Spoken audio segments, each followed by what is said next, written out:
really cool graphics that splash across the screen. Big face. Not for advisory boards, but yes, for city council. Get our own theme music going. We'll get there maybe one day. I think we're gonna do. You'll have to sing it though. Oh, okay. I'm Right. totally. Okay, well, it is 3:00, Thursday, July 10th, 2025. And I will call this City of Lacey Lodging Tax Advisory Committee meeting to order.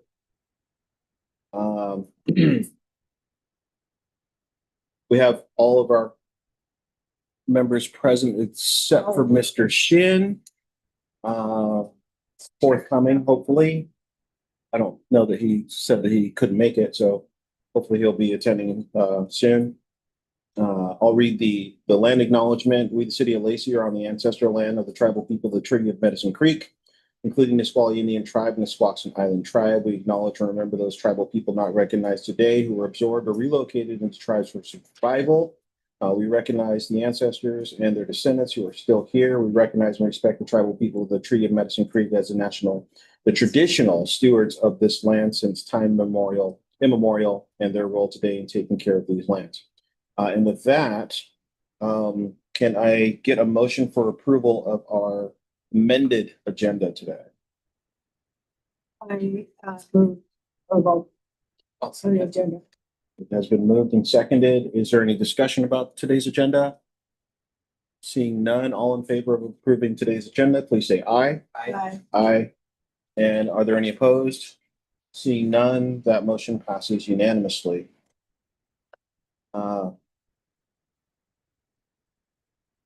It looks like we need to approve our previous meeting minutes. Can I get a motion, please? Make the motion to approve our April 17th meeting minutes. Second. It has been moved and seconded. Is there any discussion about our April 17th meeting minutes? Seeing none, all in favor of approving said motion, please say aye. Aye. Aye. Are there any opposed? Seeing none, that motion passes unanimously. We have approved the previous minutes from the April 17th meeting. Next on our agenda is our public comment. We did have one written comment, which will be added to the record. And it looks like we do have two people here to give comment today. And we will start with Joe Barnes. Why don't you just come up to the table here if you'd like, and just state your name, the city that you live in, and proceed with your comment. Great. I'm Jill Barnes. I live in Incorporated, but I'm here on behalf of the Washington Center for the Performing Arts. I'm the executive director, and I just want to thank the committee for all of the work that you do, and also for the opportunity to speak today briefly. And I hope that you receive the letter we sent in May. I wanted to express some concern about the discussion that you had in your April meeting regarding the lodging tax committee regarding the proposed funding cap for facilities located outside Lacey city limits. While we really do appreciate the thoughtful conversation around how best to allocate lodging tax dollars and applying restrictions based solely on geography doesn't really reflect the real measurable value that regional organizations like the Washington Center bring to Lacey's economy. Though our venue is located in downtown Olympia, we proudly serve Lacey residents, schools, and visitors, many of whom stay in Lacey hotels, dine in restaurants, and support nearby businesses when attending performances at the Washington Center. Unlike seasonal events or short-term festivals, the Washington Center operates year-round, providing consistent cultural programming year-round that helps drive consumer and visitor activity throughout the year. To better understand our reach, we did launch a targeted survey to more than 700 households, to anyone who traveled more than 50 miles that recently attended a performance. And the results were very exciting. 2/3 stayed overnight in the region. 1/3 used paid lodging. We were able to verify when they indicated the hotel that 20% of those stayed in Lacey. Over 80% dined at local restaurants and businesses, and then 100% said they would continue returning, which I thought was great. These are real quantifiable outcomes that speak directly to the goals of this committee, and we're committed to continuing this data collection. In addition to tourism, we support cultural education. This past season, for example, students from North Thurston Public Schools attended a school day matinee of South Africa, a vibrant performance rooted in African-American traditions. Experiences like these create lasting impact for young people and help strengthen community connections. We are very proud of the return on the investment we've delivered with past lodging tax support and have fully leveraged every dollar provided by the City of Lacey in previous years. We're simply asking for the ability to continue doing so without an arbitrary ceiling that limits our shared success. We urge the committee to really consider or reconsider any funding cap based solely on location and instead assess applicants based on demonstrated outcomes, overnight stays, regional draw, local spending, and meaningful community engagement. The Washington Center is proud to contribute to Lacey's cultural and economic landscape, and we do look forward to continuing this strong, mutually beneficial relationship. Again, I do want to thank you for your service, your time, and your thoughtful consideration, and for recognizing the Washington Center as a vital community asset. Thank you. Thank you for your comments. We look forward to future analytics from you guys. Next, we have Allison. Hi. My name is Allison Vega. I am a Lacey business owner, and I'm also an audiologist. And I have 3 locations, one in Lacey, my business name is Complete Hearing and Balance. I have a business in Lacey, Olympia, Chehalis, and soon to be Yale. And I'm also on the board at the Washington Center. I've been a board member for over 9 years. And I'm here today to ask for your continued support of the Washington Center. When I recruit audiologists to come work for my business in Lacey, oftentimes I'm recruiting out of state. And I'm talking to people who don't live here. And when they think about moving to the Pacific Northwest, they're thinking about moving to Seattle because it's got tons of things to do and all sorts of cultural and arts activities. And when I'm trying to convince them to move to Lacey, I need to have some things to offer. And the Washington Center plays a vital part in that conversation. I want to thank the City of Lacey for its strong and consistent support over the years. That investment has never been symbolic. It has produced tangible economic and community benefits. As Mayor Ryder often says, the Washington Center is a regional asset, and I couldn't agree more. Its reach extends far beyond any single municipality.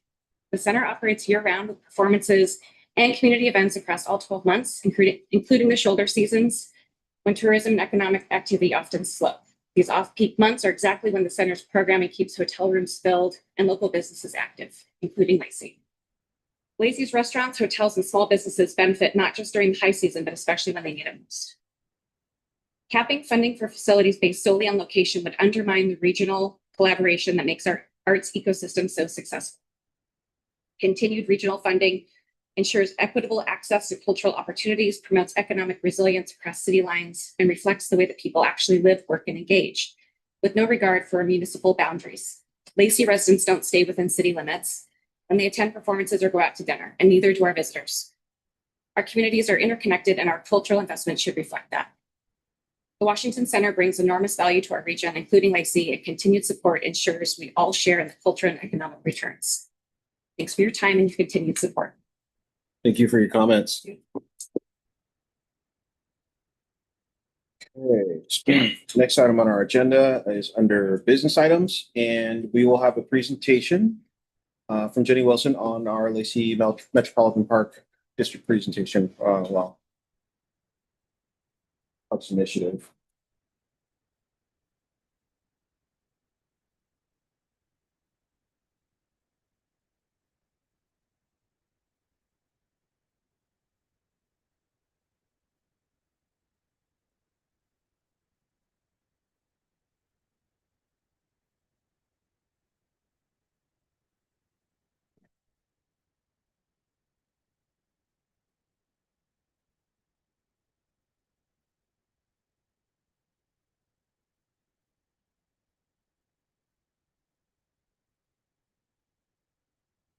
Great, thank you so much for having me. So I'm Jenny Wilson. I'm a senior parks planner in the Parks Social Conservation Development.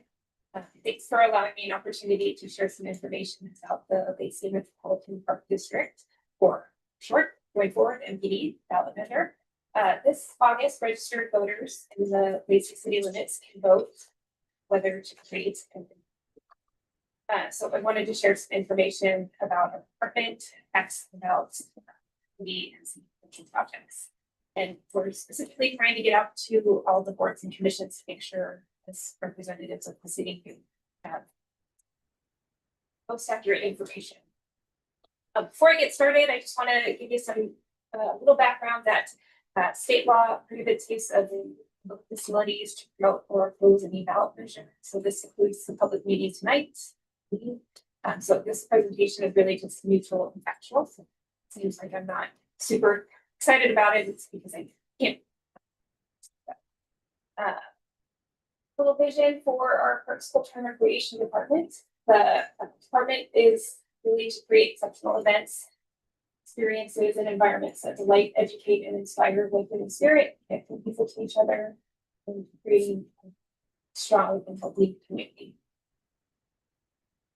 An overview of our department is that we have 40 full-time staff. That includes students of fun. Who's that other, right? Yeah, right. So we have 40 full-time staff, 18 within the Parks, Culture, and Recreation department, and then 18 in Public Works. And Public Works oversees the maintenance of our parks. We have 2 boards, the Parks, Culture, and Recreation Board, and then we also have the Historical Commission. And the operating budget for our park system is about $10.4 million. An overview for our parks is that we have about 1,269 acres. Something that I think might be a little surprising is that quite a bit of our park acreage is undeveloped or only partially developed, about 750 acres, or almost 60%. We have 22 developed parks, partially or undeveloped parks with 4 trails. A little bit about how our parks are funded. Operate all of our parks, programs, and facilities. The majority of our funding comes from the city's general fund. Next highest funding source is from programs and rental fees at 16%. And then public facility district sales tax is a portion of the state sales tax that the city receives specifically for the regional athletic complex. And then of course, lodging tax, of this, which is primarily around museum is the first step.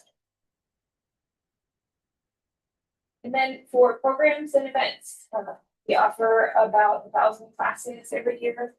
We create over 352,000 hours of recreation every year, and serve over 90,000 participants through our classes and events. Wide variety of programs, events, and we also have really strong partnerships with various organizations, North Thurston Public Schools, Senior Services for South Sound. They all help us bring these events and programs to the community. One of the things that we hear quite often from our community is how great our parks are. And NPD would fund expanded maintenance, including maintenance of any facilities. But it's important to share what goes into keeping those parks well maintained. And here's a chart with some maintenance staff hours in 2024. As you can see, janitorial and park cleanup is one of the primary sources of labor. So it includes cleaning, park safe, empty garbage cans, and just general cleanup. A bit of work goes into these. Then getting into a little bit more about the MPD, also can be known as Proposition 1. And this is what it will do. It'll create the Metropolitan Park District to provide ongoing funding to maintain, operate, and improve parks, trails, and recreation facilities. It'll establish the MPD boundaries as Lacey City limits, and that it will be governed by Lacey City Council. It'll also authorize the tax rate up to a maximum of 45 cents per thousand of assessed property.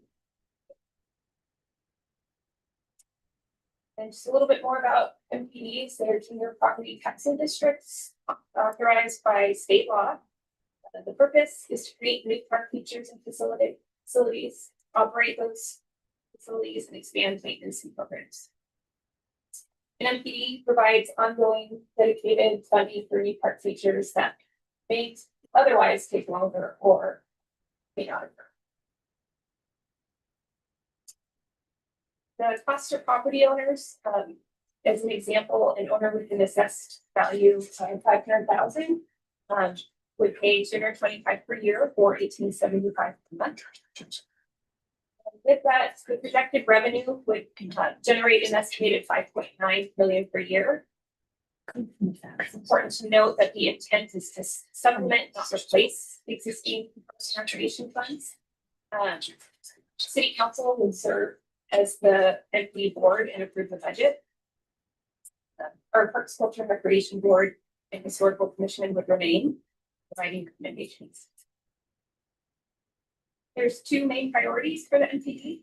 There's new park features and then expanded maintenance. So for new park features, we have spray parks and other water play features, trails, open space access, indoor playgrounds, sports fields, and then a variety of outdoor features like pickleball, playgrounds, pump tracks, disc golf, community gardens.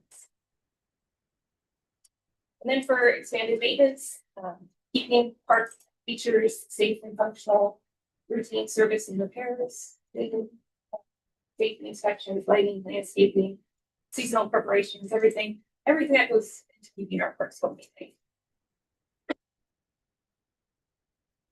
So I'm going to share some details about some of the potential projects that we have on our list that could be funded by the MPD. But first, it's important to share what the process that we use to identify those projects and priorities. Over the last several years, we've done quite a bit of community outreach. We've gathered over 700 comments and survey responses from community members related to parks and recreation. So here's an overview of the work that's gone into that. And it all culminated with the completion of our DC Parks, Culture, and Recreation Comprehensive Plan. And a significant takeaway from that was that a stable funding source was needed. And then in 2024, State Council formed the Parks Improvement Funding Work Group, which was ad hoc committee of community members who were tasked with doing a deep dive on funding projects and giving a recommendation to the City Council. And their ultimate recommendation was to pursue a metropolitan park district. So potential projects. So this is a map of all the various potential projects and their locations. So again, these were requested by the community, identified in our comprehensive plan. And I'm going to share a little bit about the projects. So first one is Greg Cuyo Park. Anyone familiar with this project? So Greg Cuyo Park, we're under construction right now for phase 1, which will give access in that black circle to the first 139 acres, but there's 537 acres total. So we'd really like to develop phase 2, and that could be done through MPD. That could include a dog park, additional trails, zip line, restrooms. And something to note about Greg Cuyo Park is that between 2002 and 2011, the city acquired all the properties to form this Greg Cuyo Park and Greenway. And it's a really great example of how projects can take decades to secure property, get grants, and slowly save to fund a project. So starting in 2002, and now we're just developing the first phase. So we're really excited to develop this. This is one of the only parks, except for Meridian Park north of I-5, so we're really providing access to an underserved area of our community. Next is the Virgil Clarkson Senior Center. So they just need expanded facility and expanded parking. They're really significantly undersized, so it's often overflowing with parking. Seniors have to use the overflow parking, which down there is significant walk away, which is not really practical for seniors who often have mobility constraints. So we'd like to expand parking to the north. And then Brooks Park, which is a small 1.1. I didn't even know about that park. I have driven down that street, excuse me, for years. I've lived in Lacey 50 years. I had no idea that park was there. It's I refer to it as a small little tucked away park but off of College Street. Nobody knows about it. Yeah, It's kind of adorable, but it's just a green space. There's a small gravel parking lot, but it's really easily walkable. It could be an area that we develop a playground. It would serve a pretty low income area, so we'd like to add an amenity there if we could. So, and then Long is we acquired property next to our existing park site in 2022.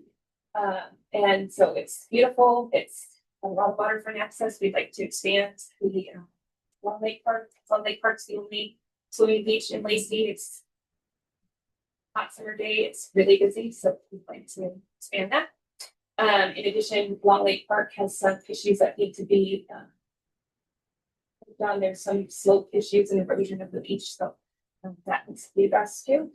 And then also the theme of swimming is Hicks Lake Watchers Park. We have that park that is pretty great. You can make it a lot better. It's got 6 parking spots, and so we have some really great trails in here too. But we need some future planning to make that more accessible also. And then Rainier Vista Park, we have some big plans here. We'd like to add 4 additional pickleball courts, spray park, and then outdoor table tennis. And Meridian Park. So this is really popular park. It's our only park north of I-5. It's unfinished, and so we need some additional planning to determine all of the amenities. Some ideas from pickleball. I need a skate feature out there, a track, or a spray park. We've had in the plans, the long-term plans have been adding a sports field that site. So we'd like to see that happen. There's a shortage of sports fields in general, but especially north of I-5. And then the Young Child and Family Center with Northwestern Public Schools. That's a priority project to work with them to add 2 features, which our contribution could be an indoor playground and spray park at that site. So there's a lot of exciting synergy happening there, and so we'd like to add to that. Is this the old Bally's location? No, I'm or- getting that a lot. No, it's actually the old Bucknell. Oh, field. okay. There's a lot of old sites that we use. yeah, it's a big piece of property. And then our other potential new project would be Southern Spray Park in South Lacey. We haven't determined a location yet, but we did hear from maybe that they want like four spray parks in various locations of Lacey. Some other maintenance type projects that could be funded is some at the rack. The rack is ranked as one of the most visited parks from our comp plan. So it's obviously an amazing sports facility, but it's also equally important to community users. We'd like to keep it a priority to maintain within the air conditions. So the rack playgrounds, interestingly, are the most heavily used and have degraded the quickest, even though they're not the newest, or even though they're not the oldest, excuse me, in our inventory. So they're all in need of replacement in the next few years. And then Coleman Park, which is off the Carpenter Road, is in need of the picnic area being renovated. There's asphalt that's cracking in pretty bad condition. But most significantly is there's a couple large Douglas firs that were much smaller when we created that picnic area, and they're getting choked out and are going to die if we don't replace it and come up with a better solution there. And then Lake Point Park, just need some resurfacing of the tennis and basketball courts. So to make it more playable and usable for community there. And then Wonderwood Park, the one section of the trail is pretty bad. That is, I think it was installed like the mid-80s, but obviously 3 weeks in that area pretty in-depth, so to get that replaced. So just some ongoing maintenance. And then we just have a lot of playgrounds that are up for replacement: Rainier Vista, Thornberry, and Hunter. So Rainier Vista is 21 years old.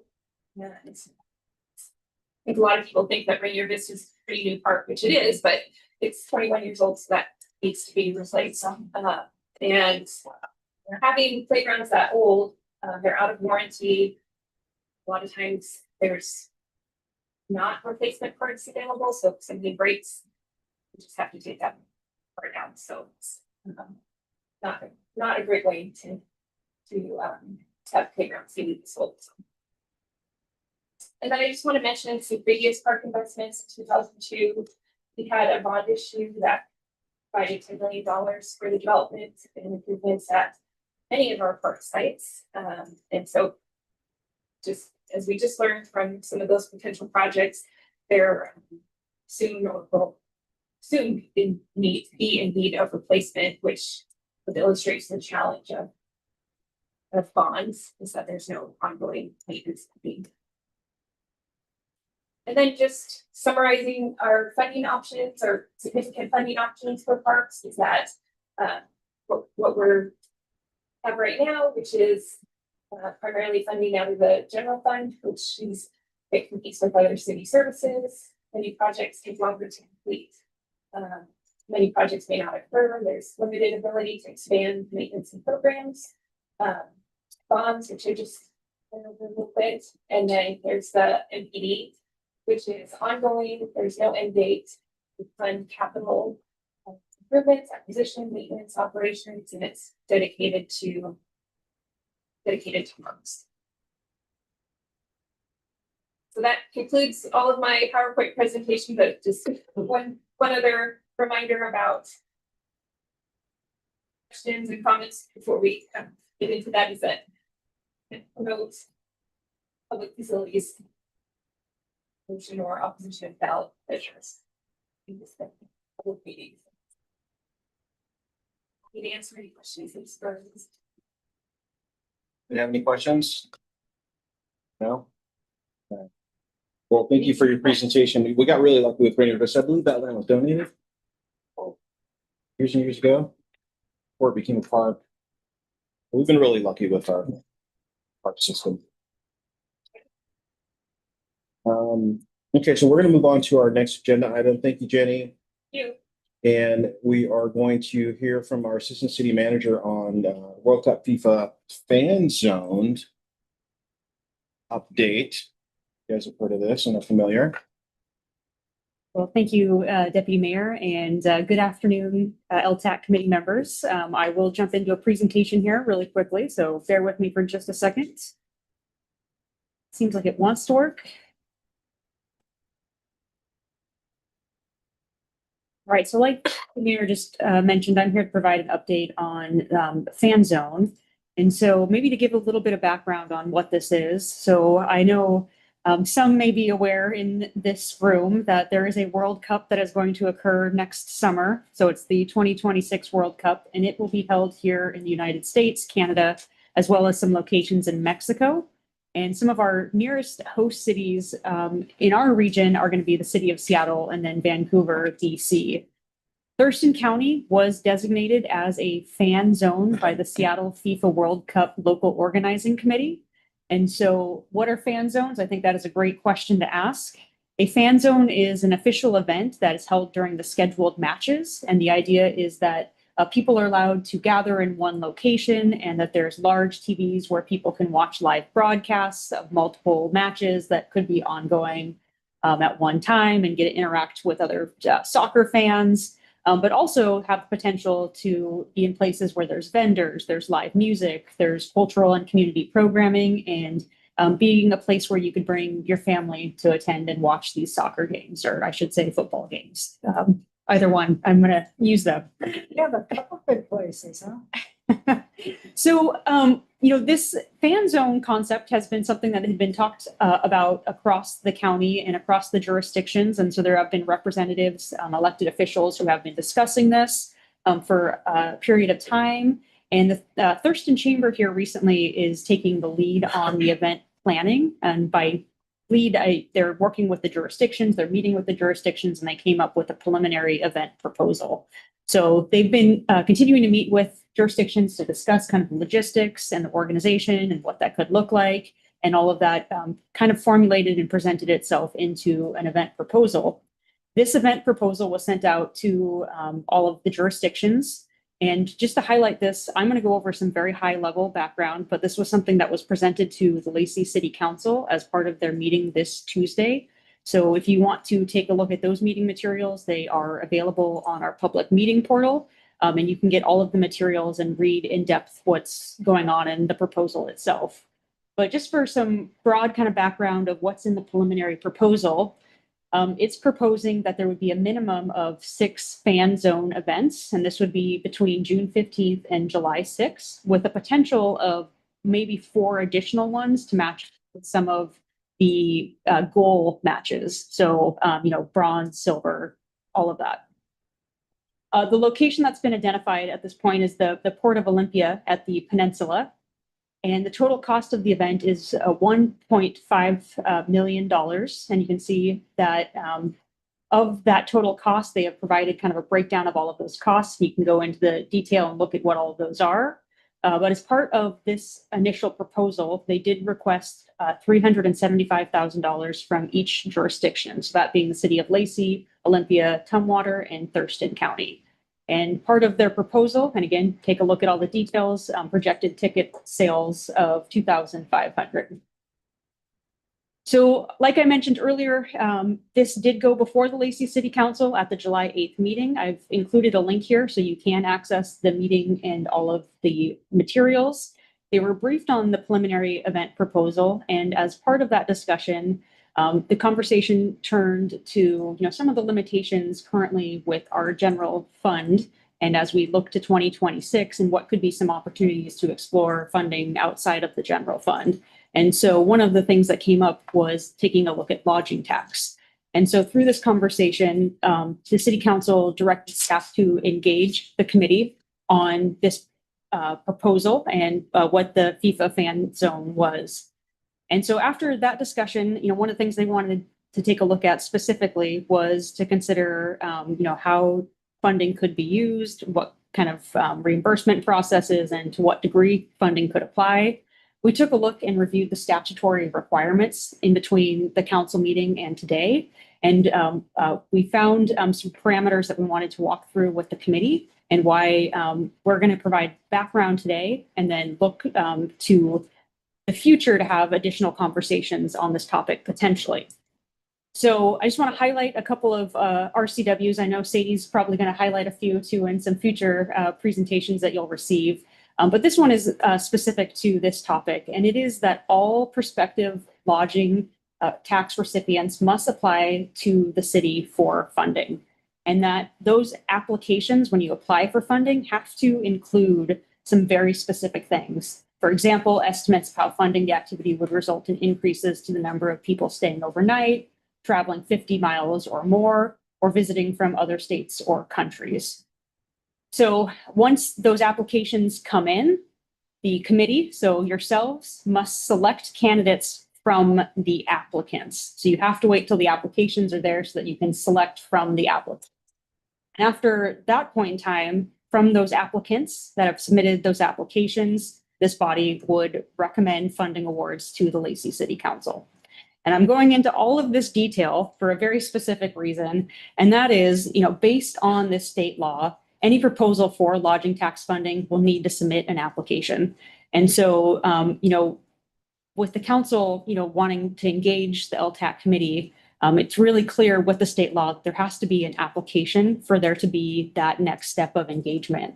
And so Sadie's going to give an overview of the timeline, but I do want to say that applications are open now through August 22nd. So they are available for anybody to fill out and apply for LTAC dollars, and that the committee will review the applications in September. And Sadie will go over every single one of those details and dates. And so pending applications, this could be a future LTAC engagement. There could be more discussions to come, but at this time, given kind of the requirements from state law, we're waiting for an application to have a more thorough discussion on any applications that do come in. So with that, I'd be happy to answer any questions from the committee. So I'm hearing that it's gonna be down at the port, right? And there's gonna be, an admission charged. Correct. And I think that's a preliminary proposal. And so I think there are some details. I just want to recognize that there are some details that are still being worked on by Thurston Chamber and the parties putting this together. Yeah, so we've been talking about this at our Three Cities meetings for a little bit. The mayors actually brought it from their mayor's meeting into the Three Cities meeting.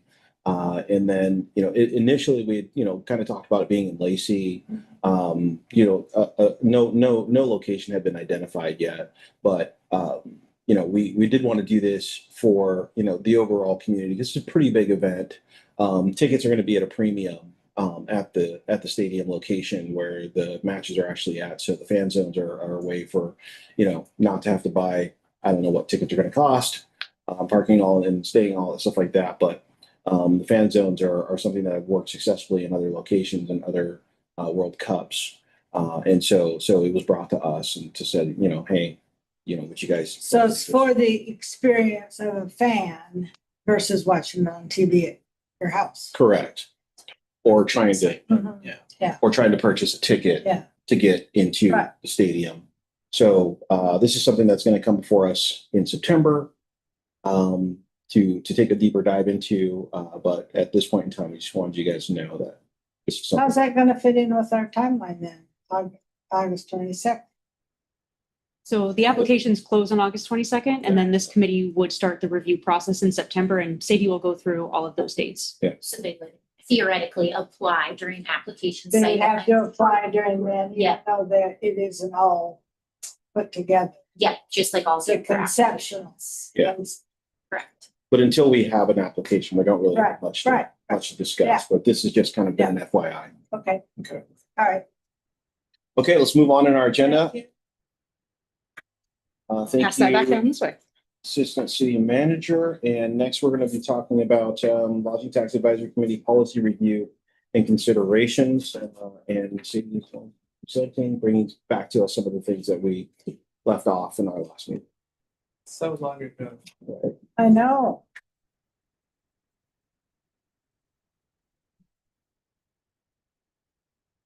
Wrote it down and I was I like, no. Don't worry, I have the full recap for all of you. So we're gonna go over our meeting that you had for the review those follow-up policy considerations that this committee requested more time to consider, and then look at our upcoming schedule. So as a reminder, the intent for lodging tax funding is to increase tourism and drive heads to beds in our community. These funds are available to use for tourism marketing and operations of special events, operations and expenditures for tourism related facilities, and tourism related facilities owned by nonprofits. So jumping into a review of our April 17th meeting. At that meeting, this committee did take action on a few items, including using the updated lodging tax funding application scoring rubric that has been updated and condensed. And for policy considerations, this committee did take action regarding dedicated new event funding and excluded activities. So looking here, this is our new updated application scoring rubric. This rubric and criteria has now been embedded in the application, similar to previous cycles. Each question clearly reflects the score value that this committee will assign to each of the qualifying questions. And questions that have multiple point weights and options are clearly identified within the application question. So it's easy for this committee and applicants to be able to see what criteria is considered. And as always, this committee has elected to use the scoring rubric as a tool, but not the final decision-making factor in funding awards. Another action that this committee took at our last meeting was regarding new event funding, and this committee did elect not to move forward with setting designated funding for new events at this time. Additionally, this committee reviewed considerations for excluded activities and opted not to have any excluded activities at this time and keep funding for all qualifying activities eligible. One discussion point was brought up about fundraising activities. So the application now asks for more information about the intent of the activities and if they are specifically fundraising, what is the intent for the money raised and the end goal. So that has been updated in the application as well, but no activities have been excluded at this time. Items that this committee wanted to review further afterward were consideration of award minimums, consideration of setting location-based limitations for funding, consideration for preparatory event expenses allowed for the applicant's use of funding, and consideration of administrative expenses. So at this time, we're going to go over these. I will recommend that we kind of review all of these considerations and then come back at the end to discuss if some of them impact other recommendations. So I did want to highlight up here before reviewing this, the administrative process for our applications and the lodging tax advisory committee support by city staff. So we touched on at our last meeting, and you will see here, all of these departments are involved in the administration and support of lodging tax, whether it be support of this committee, processing of the applications, payments, and effective communication to our community stakeholders. So you can kind of see here a very high level overview of the process that goes into administering lodging tax applications and payments and facilitating of meetings and regional correspondence and meetings as well, and all of the departments involved. I also wanted to highlight the process that applicants go through for lodging tax. Lodging tax funds are issued every year. They're not guaranteed year to year. So our applicants do complete this process every year, even if they have received funding in the past. And as we know, some of the requirements and materials change. So each year they have to re-review all of their contracts and forms and then make any adjustments necessary. So this is a process that everyone who applies goes through.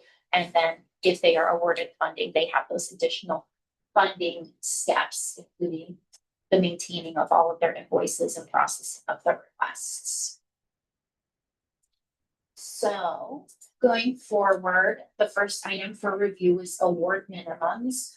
This item came to the committee based on recipient feedback. We've received feedback from our recipients that the low dollar award amounts are not worth the work that it takes for them in the administrative costs and burdens, such as obtaining that it required insurance to receive the funding and the time it takes to complete the application, the forms, and the annual reporting. So the objective in setting this potential policy would be to establish a minimum award amount that has meaningful value and that can help offset administrative costs, both for our applicants and for city staff. And this consideration would apply only to applicants who have tourism events and tourism related facilities. Did we, I'm trying to remember, did we like establish a baseline for that minute? Was it 3, 5? The recommended amount was $5,000. And what we're looking at here is a review in our last 3 funding cycles. We have the average amount of an event award, and then or of all of our awards, excuse me. And then this is the average amount of the event award. And as you can see over time, these awards that are less than $5,000 have gone up, which has driven down the average event award amount. So taking in consideration the more low dollar awards issued, the fewer events have funding or significant funding. And then last time you were saying something to the effect of the low dollar award amount recipients struggled with paperwork a little bit more the filing and the reimbursement portion? Just in general, I think the administrative work that goes into it for them, including completing the application and for primarily the cost of the required insurance. The city does in the agreement have insurance thresholds that events have to meet.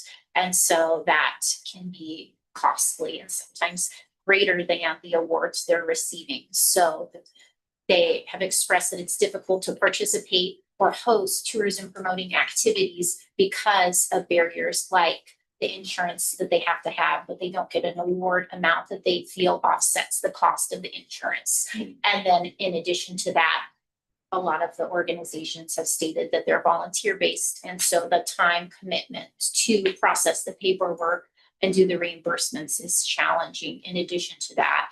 And they're unable to obtain staff because there's little money to pay. So Did any of them express that, maybe they just wouldn't apply because of these conditions? some have stated that that may impact their consideration for applying in the future just because of the process. And it's kind of hard for me to wrap my brain around it because I did it and I volunteered, but that was part of what I had volunteered and had to do. So it's kind of hard for me to wrap my brain around. Is it like the fun fair stuff that you've done? Also,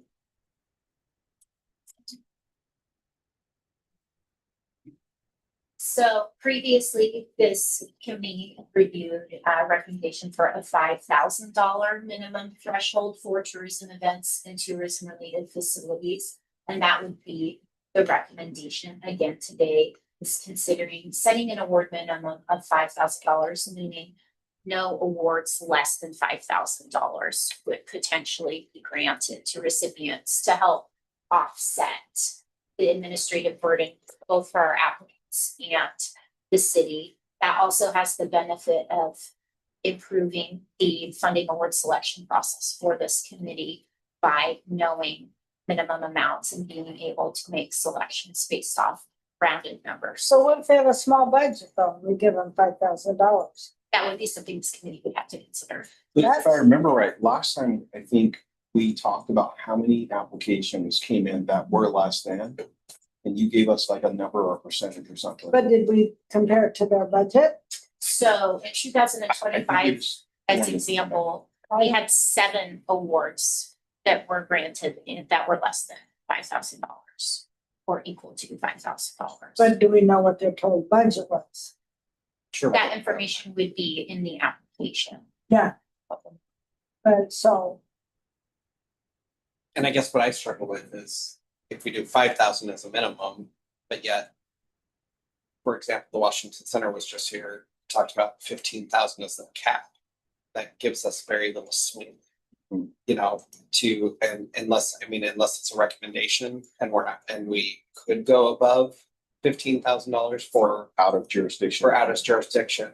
So it's just it leaves us a very small margin to work with. You're either gonna get 5,000 minimum, or you're gonna get a maximum of 15,000. And this would be an independent threshold recommendation. So recommendations for out of jurisdiction activities are different. So this would be all of those applications, just generalized both in Lacey or the UGA or outside, setting just that minimum so applicants would know that if they are successful and granted funding, they will receive no less than $5,000. And what stinks, we might get a year where we have 55 applications. And the minimum, if we do 525. this guideline, we're now at 525, for example. So, and we may not have that. Well, hopefully we will, 10 new hotels that we'll bring in the next, 50 years. I don't know. But, it's just one of those things that I want to be very mindful for anybody that follows in our footsteps, that if we set this recommendation, what impact is that going to have in our future? So. We recommend we review the other policy considerations and then at the end, go through discussions and options for this committee. Okay.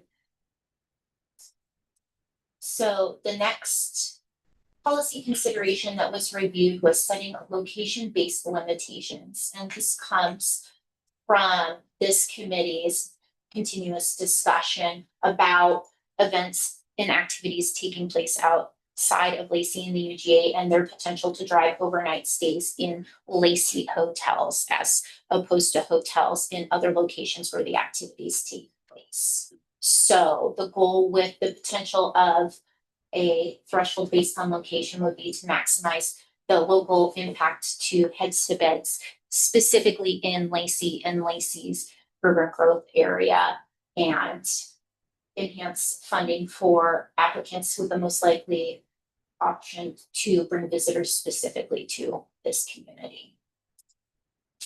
So, all know I love my charts. What we're looking at here is event awards, and this is the funding trends for average awards for events specifically, and then events outside of Lacey for that year. So 2023 is an example. There were 15 event applications. The overall average was $12,915. For the ones, the applications recipients outside of Lacey, the average award was $10,000. So you're kind of looking at events outside of Lacey getting an 80% comparison roughly to what events inside Lacey received. And then you can see that throughout 2024, 2025, and with a significant increase in applications for events in 2025. And then also looking at information specific to tourism related facilities. So you can see here the average facility award, and then what that award for out of jurisdiction tourism related facilities looks like, with the average of about 4 tourism related facility applications each year. So you can see that side by side comparison again of what we're giving as an average award and how awardees who received funding whose activities are outside of Lacey or the UGA received. So previously, this committee was presented a recommendation to restrict funding for events and tourism related facilities outside of Lacey or the urban growth area, setting a maximum for events of 5,000 and a proposed maximum for tourism related facilities at a maximum of 15,000. The recommendation today would be to potentially limit funding and align the awards for events outside of Lacey in the urban growth area to be the same minimum award that this committee may consider setting in general, and then considering a maximum award for tourism related facilities of $20,000 for location-based things. And again, these limitations would apply only to tourism events and tourism related facilities, as marketing activities occur digitally typically and aren't really able to be location-based. The next consideration that this committee wanted to review was preparatory event expenses. And this came to this committee again based off of recipient feedback, and recipients have shared the challenges with industry changes and overall increased cost of goods in having their events able to fund tourism promotion activities without accessing their awards prior to the event occurring. And so the objective with this would be to maximize the funding impact to our awardees and see if there are options to help contribute to event success prior to them having their activities. Previously, this committee reviewed a recommendation to allow applicants to use up to 20% of their funding award for qualifying expenses prior to their activities happening. And then the example given that if a minimum $5,000 award was issued, 20% of that would be $1,000 available. The recommendation today would be to allow up to 30% of the funding award to be used for marketing expenses only prior to supporting these activities. And with that, marketing is the number one reimbursement expense type that our applicants have. This committee had expressed concern about granting award funding and then the potential of activities being canceled or not occurring and not being able to recoup that funding. So setting a threshold for limited marketing expenses allows events to still market and reach an audience so that they can draw tourists to their event, but reduces the risk to issue funding that may not be used for the operations of the activities for something to occur. Is there a time window, like pre-event, that they could, you know, request the dollars? And did we suggest anything like that? Like, if their event's gonna be April, you can request your marketing dollars in January. No, administratively, contracts are issued in January, so theoretically, once these activities were contracted with the city, they would be eligible to access the funding as soon as their contracts were complete. Recognizing some of the applicants do host their activities in January, February. Some of them also have year-round activities. So once they were in a contract with the city, the goal would be to allow them to access the designated funding as soon as their contracts were issued. And this is also something that would be kind of an administrative impact. So once this committee has made its award selections, this doesn't impact availability of funds or anything. This would just be impacting administratively how recipients could use and access that fund.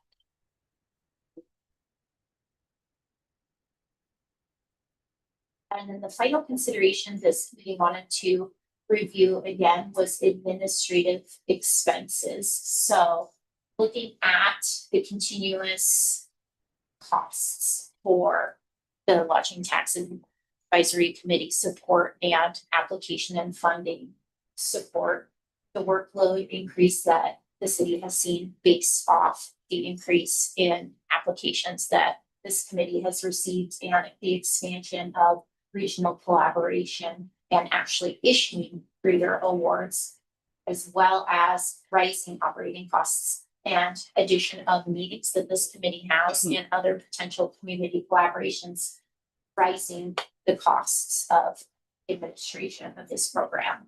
So looking to kind of balance and recover some partial administrative costs while continuing to invest in ongoing improvements of the Lodging Tax Advisory Committee and the award program. These expenses are authorized by statute, so it is an allowable expense for funding as far as the requirements. Is this the same statute that allows, like the county to collect 20% when we, That is a different statute. okay. So is there a percentage maximum on the statute? There is not. So what the statute states is just any and all parts of the cost of tourism promotion are an allowable expense, and included in that is administration of the awards and operations and support for the committee. Those for the state auditor's office are supported to be considered any and all expenses. So highlighting with considering the administrative expenses, some of the program improvements that the lodging tax funding program has had in the past few years. One of the big ones recently was transitioning the application process to an online application process to be more accessible to the applicants and a more streamlined process. The creation and implementation of the scoring rubric and criteria for equitable and consistent award selection. This committee has also recently expanded its collaboration with the region, having staff and committee chair meetings with our regional partners, as well as hosting things like a regional funding workshop for our applicants.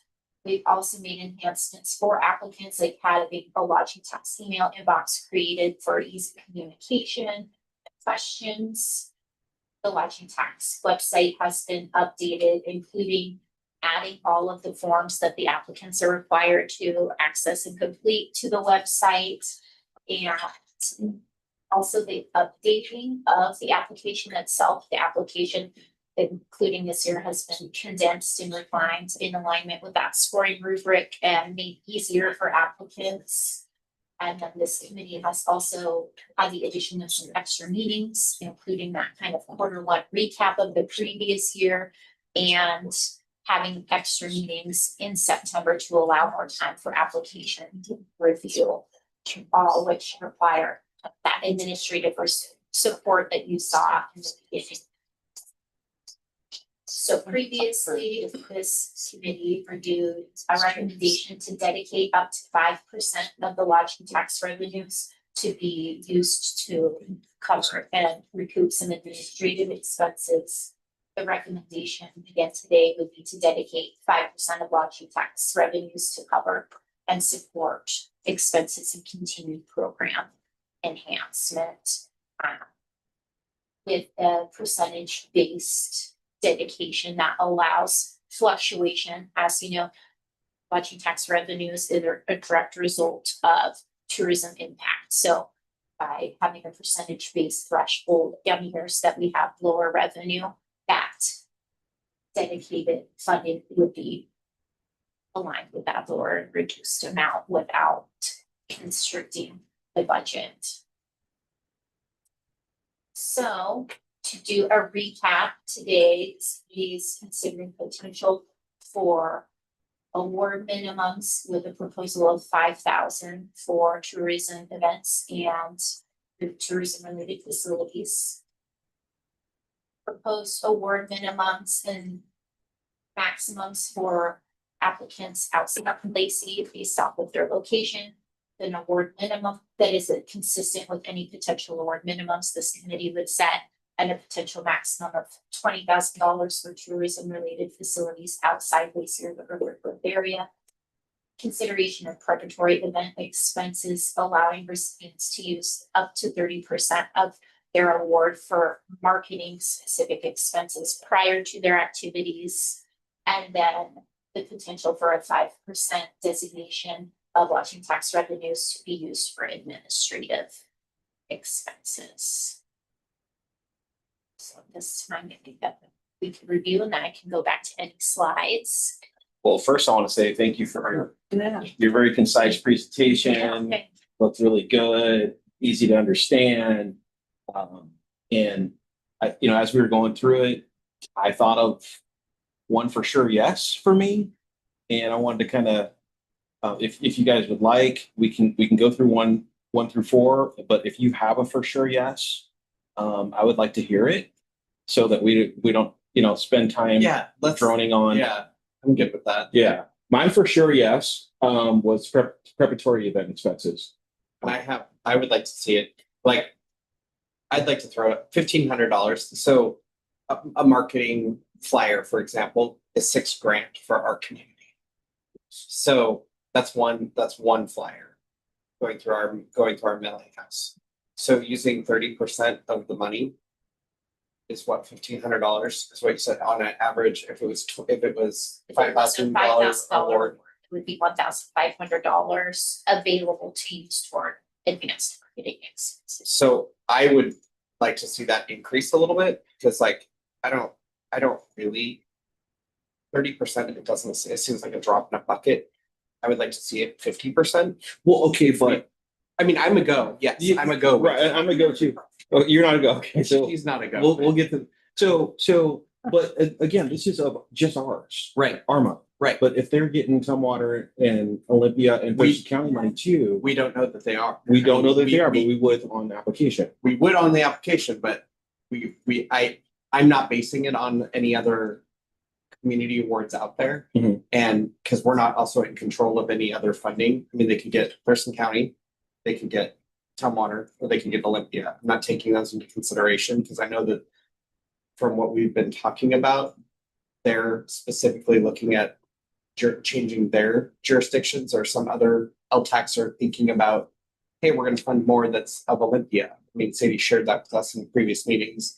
Or Tumwater, they're going to concentrate more on the Tumwater area. Mhm. So if an event is here in Lacey and they're doing a mailer again in our community, it's $6,000. But part of their I marketing. guess part of me says I would never think of doing a mailer for Fun Fair. Never. But we did Facebook, we flooded Facebook, we did all the things that didn't cost us money ahead of time.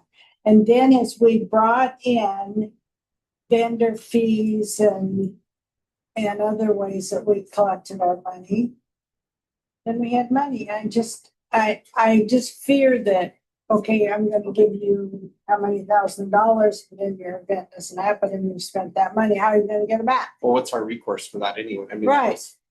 Yeah, and that was a question this committee had, is so administratively at this time, the city does not have the resources to do any sort of enforced collection against that.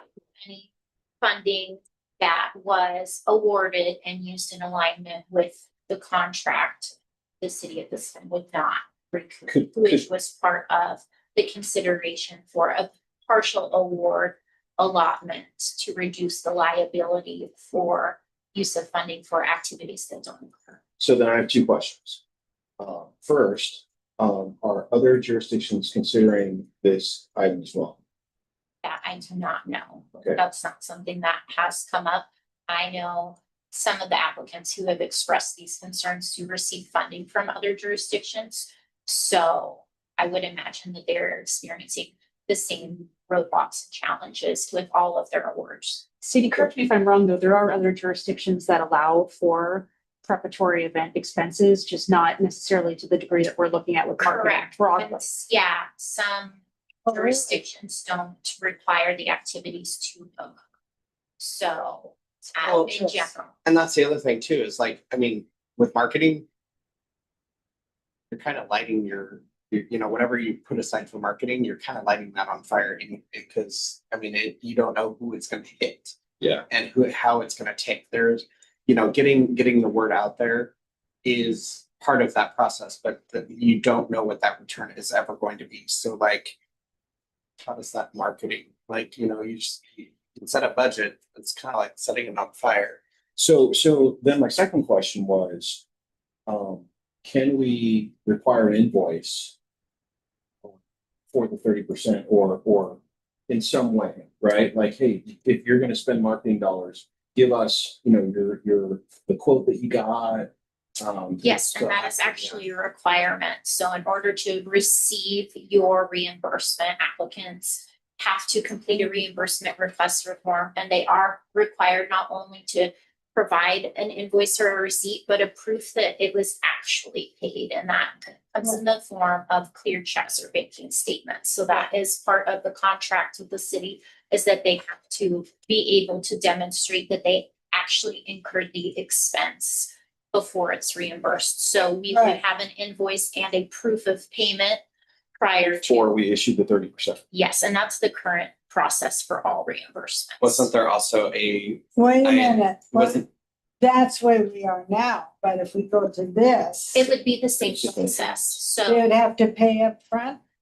yes, they would still, what this would do is allow, say, an I event guess I'm takes not place. understanding. Yeah, so if So- it so they takes place July 1st, the way funding is granted now is recipients are only eligible to do a reimbursement after the activities occur. So Okay. if the event or activities take place on July 1st, they are unable to do a request until July 2nd, theoretically. So with allowing advanced preparatory expenses for marketing, once they were in a contract, which typically occurs in January, say they were contracted in January, they would be able to, once the contract is complete, access up to this threshold before their event takes place. So if they incur a marketing expense in February, say, they would be able to provide the receipts and invoices and say, hey, we But they've already paid this. it. Yep, they've already Okay, paid so it. I guess So they've already done all the free stuff and now they're getting to the paid stuff. Yeah, it just is happening before the actual event. So if Okay, Sadie's super sale is July 1st, but I pay my Right. marketing for Okay. in February. I was totally. So are you good then? and isn't there also a mechanism for that they can attest that like they didn't go to Olympia to get reimbursement as well? Or don't you also make them attest is the part of- that process. Yes, the professional services agreement that everyone enters does have language that states that they may not request reimbursement for expenses that have already been reimbursed or granted funding by other entities. So they do have that in their contract, that they kind of can't double dip essentially. So going back to my original mailer, I'd like to go a little bit higher with this, knowing that they have to pay for the expense, but I'd like to see them get a little bit more that they can use their award. I mean, especially if the minimum is 5,000, 2,500. I don't see that as a problem. That just helps them. I mean, it helps them in their marketing. It helps them get that word out there. I don't think $1,500 is really exciting. I mean, I really don't feel like it's super exciting or that it's gonna help them or be beneficial. And especially they have to pay it. I know. And I keep getting back to the thought of like, this is just the Lacey portion, right? Right. And so if they're getting 1,500 from us and 15 from Thurston County and 15 from Olympia, you know, maybe they're made whole in that $6,000 expense. I don't know. They also might have to wait, like Sadie just said, they might have to also wait until after the event to recoup that money. Each jurisdiction Has a different guideline and a process. So if we can actually be the one that helps them, why not come out and be an outlier? Why not be somebody that's an outlier? And this is one of the reasons why I wanted, you know, the LTAC committees to get together and just have lunch talk. Yeah. And I you know, agree. so we could hammer these things a little bit harder. Can we try it for a year? Everybody can always take the guideline Yeah. away. Can we try it at 30 for a year? Or are you suggesting that we go to Really like- 50 for a year? We gotta figure out a percentage. We gotta figure out a number. I would love to see it at 50, just because it's not that much. I mean, especially on a $5,000 award, that's $2,500. It's not But they're urgent not thinking. all that. They're not all. Yeah, there's some that are. So if they're getting their 50% from Lacey, but they can't get it from Tumwater, they can't get it from Olympia. Until after their Until event. after their event, they may be able to get something out of Thurston County. Then we did help, right? And so, I'm taking you've done this a whole lot more than I have, right? Put on events, marketed events, made sure the insurance and the pipe and drape was in place and blah, blah, blah, and all the things, right? Where do you stand? At 50%? We already know where she stands. I'm not, because I mean, I did it and I did it. When I took over Fun Fair, I had $1,500 when we got rid of this one person. I had $1,500 and I had to run that event. At the time, it was probably close to $40,000 event. But you just do it. I mean, I just don't know. It's hard for me to. I feel like Wrap times my have brain. changed. I feel like times have changed. I feel like events are different. So But this is only going back 4 years since I think I turned. 4 years? Chad, But would I just, you agree on 40 for a year and I'll try agree it on 40 for and see how try it goes? And I'll absolutely if we can, because what I want to see is, you know, how many people do it?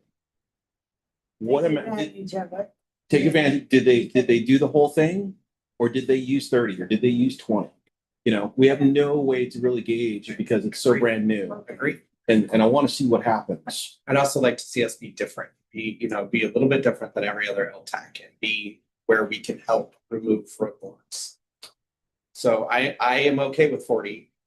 I would love to see it at 50. Maybe next year we can sit around the table and say, sure, why not? Yeah, because if Okay. people access the entire 40%, then we know And that, we'll see who does. yeah. Some applicants have requested advance expenses, some haven't. So it's just providing the option.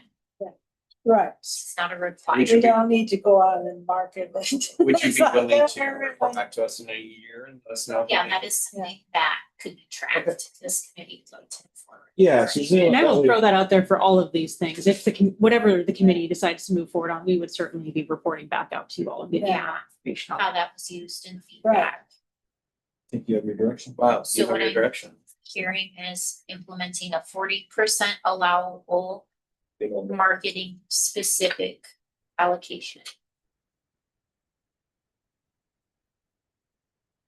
So that was my one for sure, yes.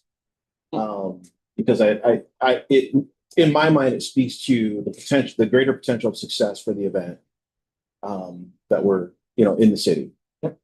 And so there's been some really great events and really great success. I'm out at the new museum site like every other Friday night, wait in line for a burger if I can, if I can stand it. From Dick's. Yeah. There. Yeah. Okay. I'll be at South Sound Barbecue this weekend. And I saw all their marketing event and advertising. And I saw you eating it the 3rd of July. Yes, and I was there the 3rd of July. And if these guys can get the word out even earlier, And this is for Mark. Yeah. Yes, Yeah. correct. So this recommendation speaks for marketing expenses only. All other expenses would follow the reimbursement process after activities. Okay, Yeah, I'm okay. okay with very willing to give it a shot. Try. The other remaining items for consideration would be award minimums, location-based limitations, and administrative expenses. My yes and is the administrative expenses. If we were to go to the 5%, does that mean, was it 60,000? Was that the number that I saw? 30,000, 30K? Yeah, 30K. Sounds better than 60.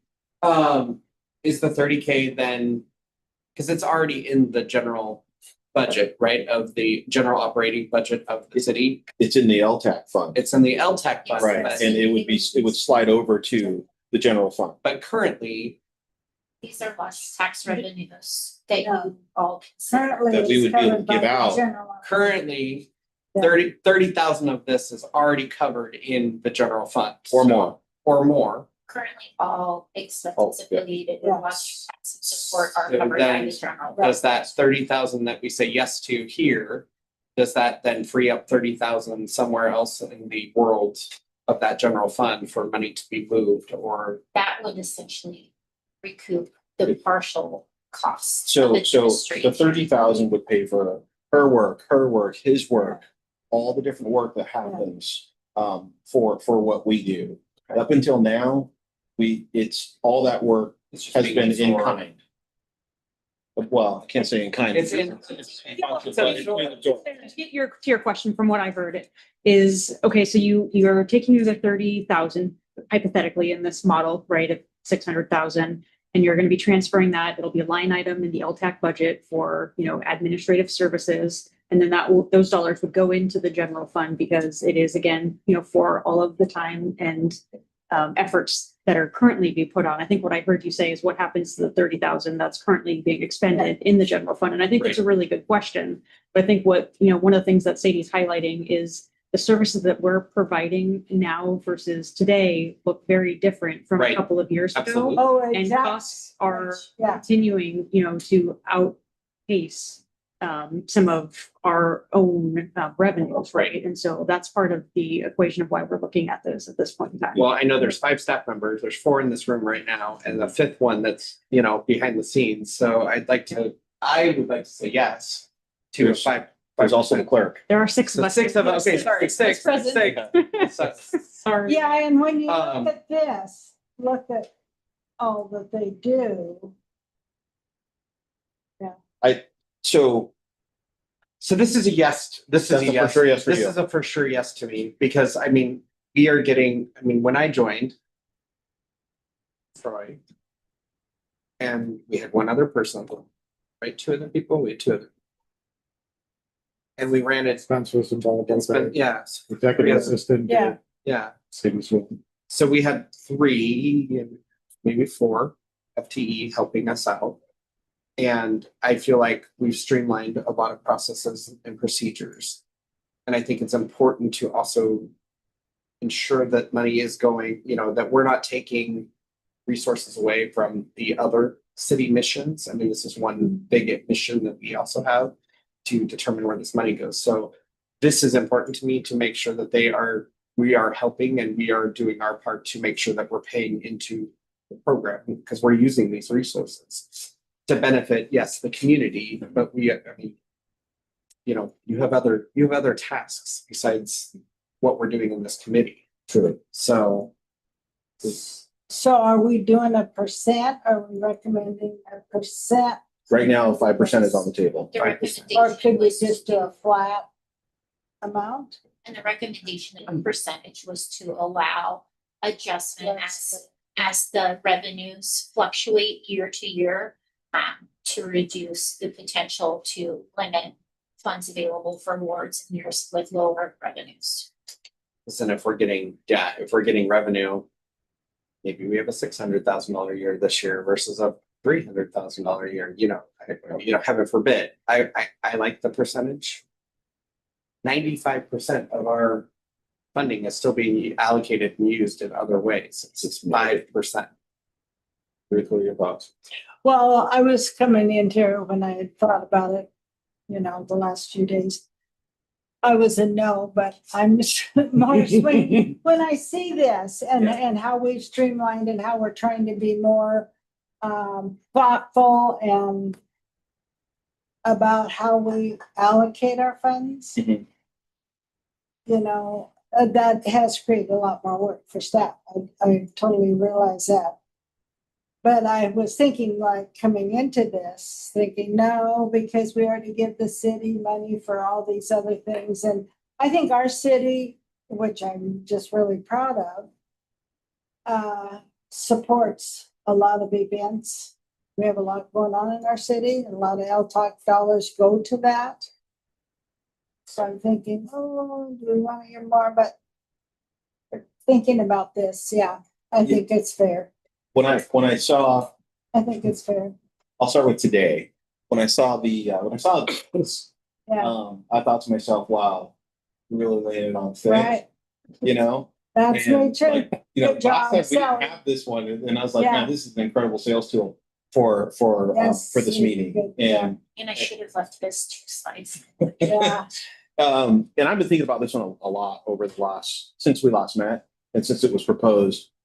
Part of me wanted to make this something that would happen, not this season, but next season, have it as like our final meeting and be like, okay, look, we can go into the next season. And the reason I say that is because when we look at budget, we're for balancing purposes, we're already into reserves, right? So then I thought, okay, an extra $30,000 in addition to our reserves. Now we're at 70, right? So that's $70,000. It's 30 that the community is not going to get. And then in addition to that, I don't really know how many city applications we're going to get this year, right? I remember it was a season or two ago where it was like, okay, hey, the city's ask is over 50% of the fund. Okay, and I'm not sure, and I think in my calculations I did include the rack of one, right? So then I was like, okay, so then the community gets 45%, right? And I was uncomfortable with that because I really wanted these community events to happen, especially with the community putting them together, which creates synergy in the community. And so I was like, okay, I'm not sure that this is something for this year. I'd like to see it at the end of our cycle and make a firm decision on the following year. However, with Sadie's amazing slide and presentation and showing how much work was done, what Shannon has done with the rubric, the website, all of our stuff is online now. It's an incredible amount of work. Right. It really is an incredible amount of work. And, Chad framing it as 95%, it still goes back to the community, unless 50% of that 95 goes to city for city events. Well, Right? that's not on the table, is it?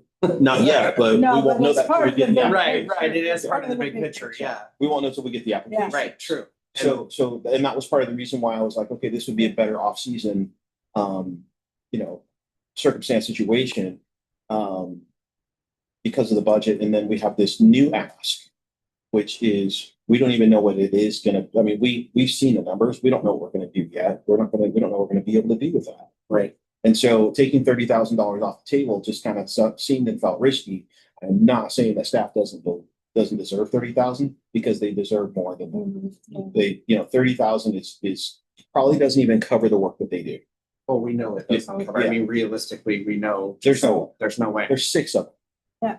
Right. And I thought about prior to LTAC, so then, the LTAC dollars come and the RCWs come with them. And now all cities are demanded to spend whatever time and effort and energy it takes to manage these new resources. And so it's just like your boss coming and saying, hey, you have another responsibility. You know, it's just part of your job now. Other duties as assigned. Other duties as assigned. Yeah. So, you know, initially I was not comfortable with the $30,000. 5%. The 5%. Which could, Yeah, which, that and one of was- the other things I thought was like, okay, you know what, we're gonna have 2 new hotels coming online. You know, would this be a better conversation for when those do come online? We'll have more dollars available, and 30,000 or 5% won't feel like such a deep cut, because this year we're at 585, and then we balance it. Then we balance at 607 For 25. for 20. Yeah. Right. So it's a little over 20 Mhm. that we're gonna have to come up with, Mhm. and then add 30. Well, That's the other, where my head was at. my question is, would we take that off the top? So like when we, go ahead. Sorry, no, go ahead. And I think that ties to the comment that I was gonna make in just a I'm gonna second. go throw it to you because you had already were thinking about things. So just incorporate my comment because I think you know where I'm going. So Well, I was going to comment with maybe 2 considerations that this committee might want to think about, and one, maybe 1 consideration, 1 clarification. I think just want to make sure to clarify on the requests from the city and the breakdown between city requests and all, community requests. Is it's not a 50-50 in previous years of what we've looked at for funding for, city sponsored items, whether it's facility or an event. And I think there is a distinction that we do want to make, that, the requests are for both of those things. So there are facilities like the RAC, the museum, and then there are some smaller, I had asked for things like our events. And so when you actually look at the kind of breakdown, and I don't have the exact numbers, but Sadie can run them and we can get them for you. It's not a 50-50 split of where that funding goes to city and non-city. So we'll get you that information so we can kind of set the stage, but it's likely closer to kind of a 30-70 split. Okay. So we'll pass that off. But another consideration, I think, I'm hearing your concerns about, okay, well, what could be the cap, and then does this come off the top? What does this look like, right? And so, the base idea, the easiest thing would be to say, hey, if what we're using for revenues outside of use of reserves, that would be the base, right? So 600, let's go 540,000, right? So the 5% of what that would be, or 560,000, not counting reserves. But if there is a concern about, let's say we have a year where the money is significantly higher, what the committee could always consider is, say, 5% up to 50,000, so that there would be a cap. And then in years that are lower, that wouldn't change. It would still be that 5%. And then in a couple of years, we could continue to look at this and evaluate it to see if any of those things need to move or change. right. Yeah. I'm comfortable Yeah. with that. I am I'm- absolutely comfortable with Yeah. that. Well, then Okay, where we go on. 2 to 1. And No, I'm just kidding. I agree. We, it's time that we start, covering some of can you go back a slide or 2? what are you looking for? All the changes that have been made. Yes.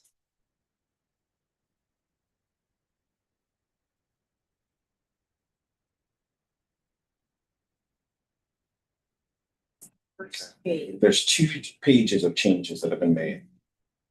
And I didn't realize that, this much had Yeah. happened. Right. We don't have binders anymore.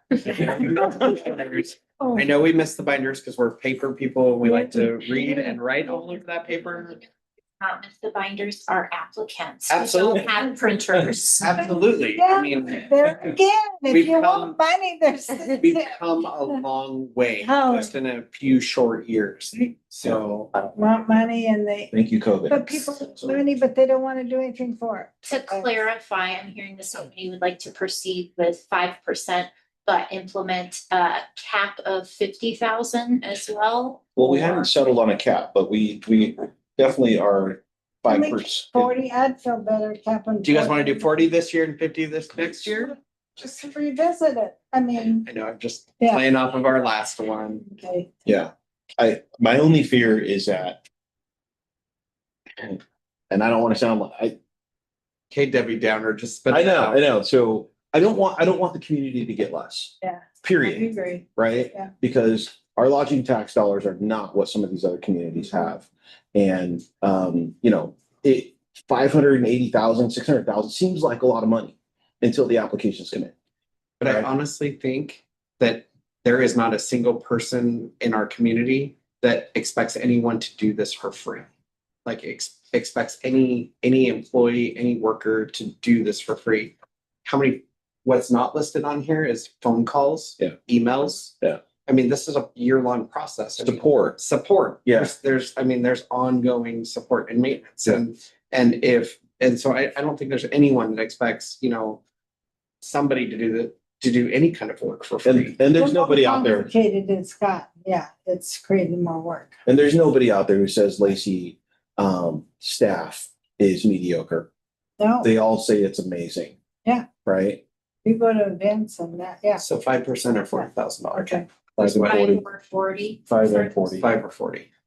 Up 5% up to 40. Up to Okay. 40,000. I may ask one more point of clarification. So we have three main sources of revenue for this funding. We have reserves, the Right. tax, and we have interest. So would this be 5% on just the tax plus interest? The proposal was 5% of the revenues fluctuating because that's a more That's- easily measurable Right. threshold. But So less I was under the impression it was, as Shannon suggested. I was under the impression it was 5% of The annual. the, Revenue. Yeah. I think the question that Troy's trying to Of get the lodging clarification tax is, does that portion. include interest? I thought it didn't No. include interest. No. I wasn't thinking that it would include Yeah. interest. It wasn't either. Is that, I mean, Okay. it's, Does that help? is that, Okay. That's an important clarification. Okay. Yeah, that's great. Yeah. can I ask what we're getting in? I mean, if that's Yeah. the third revenue source, what is the interest that we're? It's 28 this year. Yeah, it's about 20, almost 27,000. I would like to see it based on not the revenue, or not the Not the, interest. So just the tax, Yeah. just the tax. Just the tax. As it stands now. Right. Subject to change in future years. That's right. We're trying. We want to give, We're trying to be good partners, huh? well, for the committee's benefit, Yeah. 2025, we projected 540,000. Next year, it's looking around 560, so that's your 5% of that. Okay. okay. So like So that's 25. It's less than 30, because we were the Sadie's example is based on 600, so it's 28,000. 28. So Yeah. 5% Okay. up to 40,000 40,000. cap based off of the incoming Revenues. Revenues, excluding interest and reserves. and reserves. And this can be subject to change. Correct. Yeah.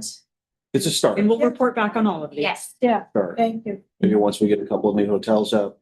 Yeah. Yeah, I mean, I think I Yeah. think we would be smart to look at this every year and say, do we need to make adjustments? I think that's just something that should be a Yeah. driver that's on our radar every year. That can be built in, Yeah. especially to the annual recap meeting that we Right. do around the first quarter. Okay. So Oh, there are still two other policy considerations, one being the potential for an award minimum and the potential for location-based limitation. Before we move on to those, can we just real quick, I can't remember the two Hawkesbury hotels that one is in pre-sub.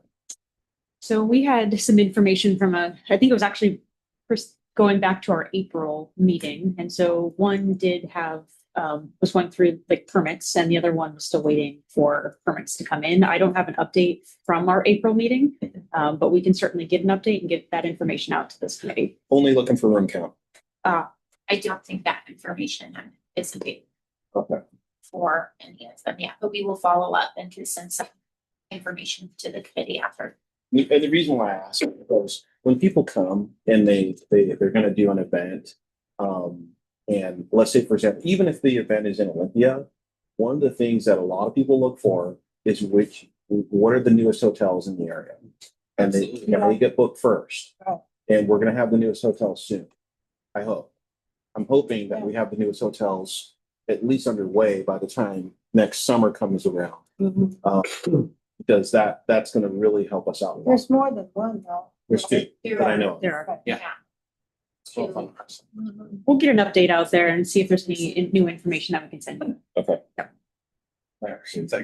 excellent. So again, the final two considerations would be the potential for an award minimum and potential for location-based limitations for awards.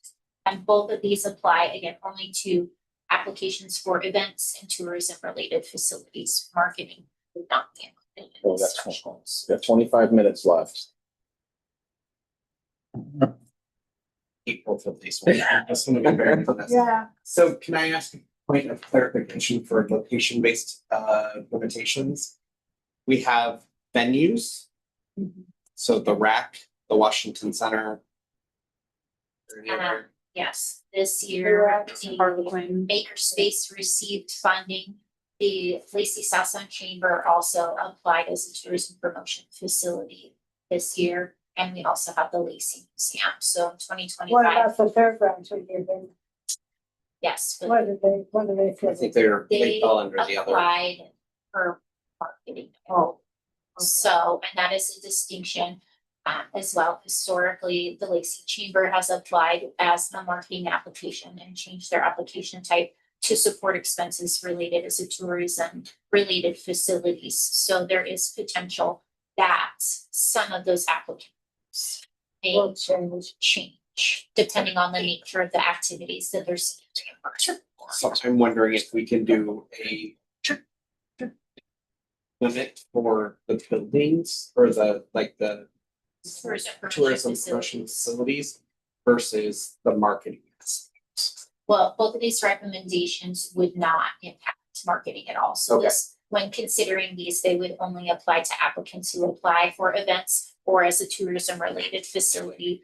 And the reasoning behind that is because marketing services are not location based and occur over different platforms and venues. So there would be no easy way to determine location-based services other than a business address, but goods can still be primarily occurring digitally or in print in other jurisdictions. So marketing has been excluded from these limitation considerations. Just those facilities and events that take place outside of Lacey or the UGA for location-based limitations, and those award minimums could impact both in and out of Lacey. Do you guys remember how much Washington Center asked for? They They- received $20,000 for 2025. And they, in the past, were getting The between who? Washington Oh, Center. but it's, They yeah, were 30,000. getting between 30, that one year they got 35, Five. and then the rest of the years they got 30. And that was their ask. They And that was their received ask. That was their ask. That was But less than their ask. that was, well, I was Their gonna say, ask was greater than their award amount for the past 3 years. So what did they ask? Like 50, 60? I wanna say it was 23. 35 last year. 35, yeah, last year, which is what they had done for 3 years in a row. We had granted them 35 for 1 year.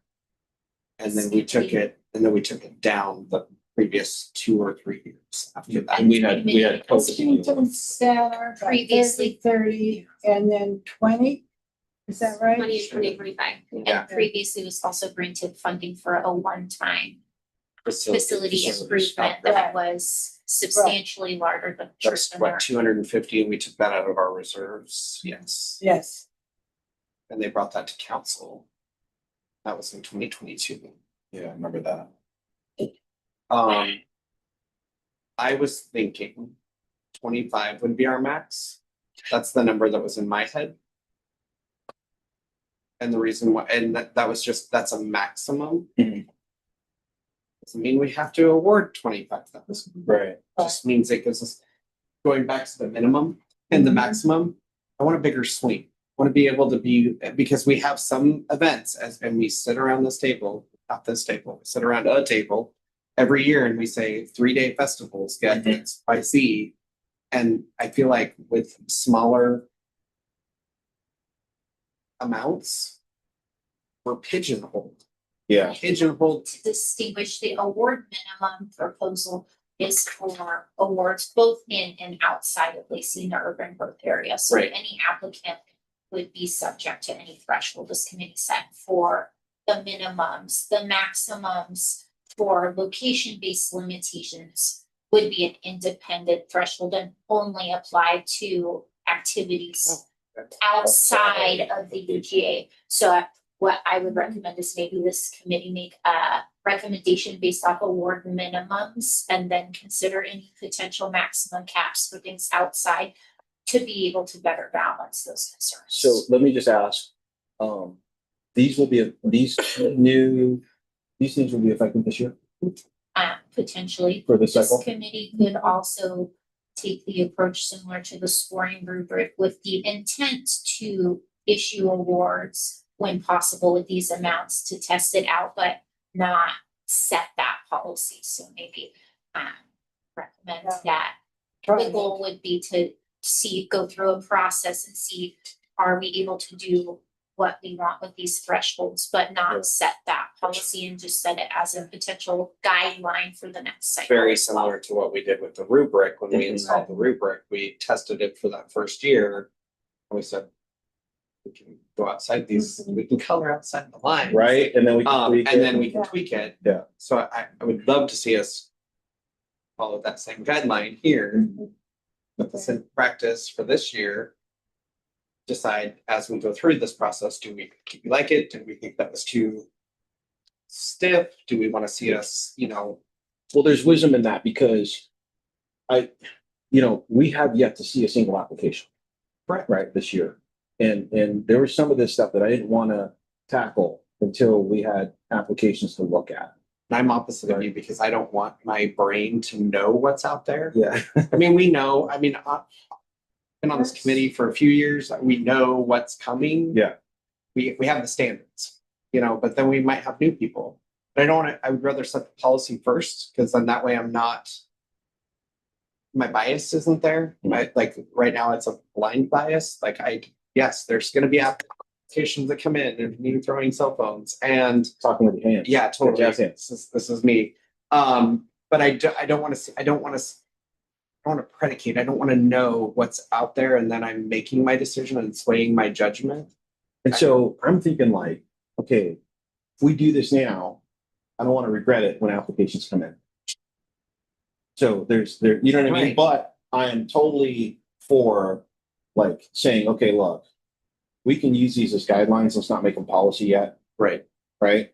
Firm guidelines. So put it into practice like we did last year. Yeah. And Or that's why I'm saying there's wisdom in it because if we use them as guidelines and not make them policy, then we have the flexibility of saying we didn't screw it up. Well, and correct me if I'm wrong. It's always a guideline, right? It's not a policy, or is it set as a policy? So, ultimately, you're going to be seeking to make a recommendation to the council, and the Right. council is going to make the final decision-making for where the fundings get allocated Correct. based on the list of Right. fundies that you provide, and, the award amount is subject to change. So, I think, the question of what we're trying to do is set expectations potentially for the applicants as well. So, applicants know going into the process what could be a minimum and or a ceiling. However, what I was going to say, if you want to take the guideline approach, and I think that is something that certainly, we could, as Sadie mentioned, take to look at in 2026 and reevaluate with the minimums and the facilities outside of Lacey. And we could provide that as one of the options that you all look at. So, every year we come together and we provide a list of options. And so we could say hey, based on the discussions that we had back in April, and then in July, this would be one option where there is this minimum of 5,000 and a limitation of 20,000. And that could just be a jumping point for this committee to have a conversation about funding from there, just like the other options that we provide to based on, some of the scoring elements as well. And my minimum, this jumps to the first, my minimum is 3. I'm looking here, we had 7 under 5. Yes. 7 under 5 last year. And I'm even bumping it up to a 5,000 is what, 35K out of that overall number if we go that way. So Wait, say that again. So there's, let's see.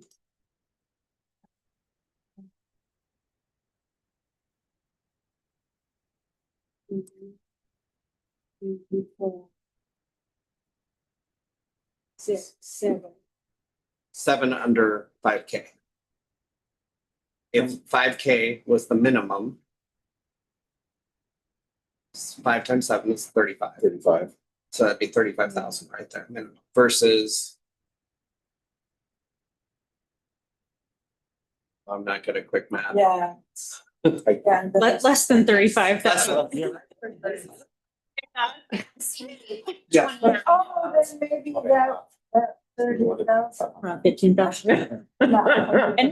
And I think that's a really good point to raise. Yeah. And, you know, something that, again, if we just want to consider this as a recommendation to like provide you all when we're evaluating it for this year. And I think one of the things, just to kind of reiterate on Sadie's presentation, is it's because of that administrative The cost. kind of burden. And so it may not be that this committee makes a recommendation to fund the same number, right? So you're Right. using a 7 for 7 kind of I would, ratio. yeah. And so that could be a consideration that the committee would, you know, think about in the future too. And so one of the things I was wondering is like, okay, the 7 that we had that are under 5, right? Did their events go off and? Yeah, Yeah, we don't all know. of their. We'll see. We'll find out if they. Yeah, we don't have all of share. them. Well, looking at these, Oh, and we don't know if they've, put in for reimbursement or not. Also recognizing that some applicants don't use their entire award. right, So that information would be better suited for review after the close of this funding cycle. Yeah. Because so the funding cycle is for the calendar year. So all 2025 Yeah. awards, we could review, and it's part of the review we do the next year is how much of Right. the awards were actually used first issued. So that would be where you would be able to look at that and see. If I remember right, at the beginning of the year, you guys, or at the last meeting, or you guys gave us a number of the unused dollars. Yeah. Yeah. From the previous cycle. Yes, I think each it's- year there Yeah. are. let me see, that sounds about right. I didn't write it down, but I'm sure Troy can. I didn't, what was the number? 11, was it 11K that wasn't used last in the previous cycle? I think it was greater than So we that. had budgeted for 600,000, including some use of reserves for 2024, and then the actuals were 572,000. Okay, 28K. didn't use. 27. 27 didn't use. Yeah, I'll defer to the finance folks to correct But me. each year there are typically some funds. Late left afternoon over. math, Yeah. you know. So. Keep And- that in mind. Looking at these events, the 7 under 5, they did all happen. She did. They did all happen. Okay. Now, did they turn in their receipts? Yet Yeah, to be we don't known, know. so. So Can we try? I was, when, I'm hearing is that we're interested in trying, but don't want to set the policy. So That's good. this kind of recommendation, I would make this maybe that similar to piloting the scoring rubric. This committee consider piloting these thresholds. And when we come back for your word selection, that is an option that city staff can prepare for this committee, similar to in the past few cycles where we have prepared in advance several options based off of things like scoring and previous awards. We can add in a recommendation based off of these thresholds for this committee to consider as guidance without being committed to that at this time. yeah, And one of this the, review. so one of the things I really want to see is how many this year come in under 5. Right. And how many of them are repeat from previous years. So I would be Right. comfortable with that if we Yeah. if we go that route. And then look at the data as Yeah. it comes in. It's still, I think it sets us up for success. Look, I want to look at the applications because if they did come in under 5 and they've come in under 5 before, then maybe the paperwork wasn't too much for them. Right? Like maybe the less than 5K and all that other stuff that we've talked about so far in this meeting, Just, maybe their event was more important Right. than the work they had to do to get, you know what I mean? right. So And to be I'd like to honest, see. A lot of it is copy and paste. I mean, a lot of it is copy and paste. It's not, we're not asking anyone to start an application from scratch. Right. Yes, they fill out, Application has changed substantially Yeah. in That they're- the past 2 years, just Yeah, it for has. this committee's awareness, including to change the scoring criteria. So they may have a baseline, But but it's not they have a starting point. They're not starting from scratch. Right. No. And plus, I heard somebody say something about paperwork for insurance. Well, you gotta do that no matter what. They do I have mean, to it's pay for not insurance just no for matter us. what. Yeah, so it's not just for us, like, that's part of Actually, putting yes. on, Each jurisdiction Yeah. has different contractual requirements and potentially different coverage thresholds. Yeah. Would you, yeah, would you both be comfortable if we take the suggestion that's on the table of yes. piloting Absolutely. this and looking at the data as it comes in and take the suggestions? Yeah, I want to see what the apps show this year. Yeah. See how many come in under 5. We did have. Because a lot of these were new ones, Yeah. I don't want to discourage anybody because I really want these events to happen.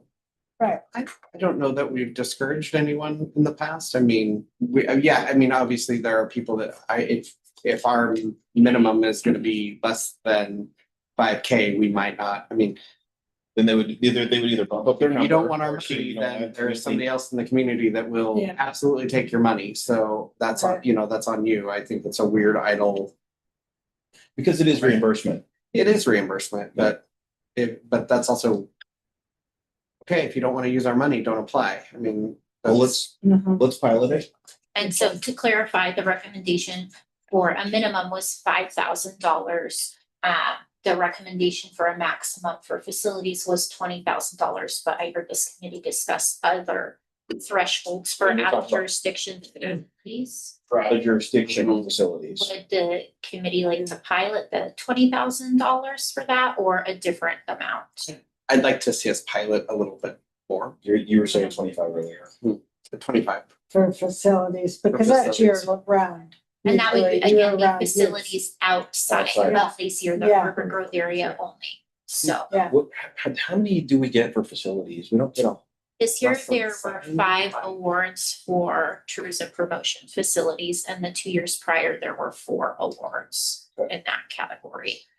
One being outside of Lacey or the UGA at this time, so that would be impacting a very small number of awards of that, so. Pilot wins. Yeah, pilot of $25,000. yes, Let me just maybe just summarize everything in totality, because I think we got some great direction from you all, but I just want to make sure we walk through this all. So we'll kind of from how we discuss this. So for the preparatory event expenses, the 40% only for marketing. And then for the administration, 5% up to 40,000, and that's based on just lodging tax receipt revenues. It does not include interest, and it does not use the use of reserves. Yeah. And then for the other 2 items, we'll take a look at them more as recommendations to bring back forward for guidelines of 5,000 for award minimums. And then also for a cap maximum for facilities outside of Lacey of 25,000. Is that correct? Yes, and UGA. Correct. Yep. That's correct. Great. All right. Just want to make sure we were all on the same Yeah. page for all 4 of those, and we appreciate the conversation, and I think we've got some good direction. yeah. Okay, so with that, it looks like we So have, Sadie, are you done? Oh, no. I think that's time to fill how many? Oh, 8 minutes. I think I can do Like it. the records show that we did much better than we have in the past. we got a lot of work done today. Yeah, we did. Yeah. No, we did the last time we met too. We do. So with that, we will move on to our last agenda item, which is our lodging tax advisory committee meeting updates. Sadie, when are we going to see each other again? So, Glad you your asked. updates, Yeah, similar to last year. This year, we have proposed a schedule to meet on Thursdays in September. So every Thursday in September with the option to add or reduce meetings as this committee sees fit.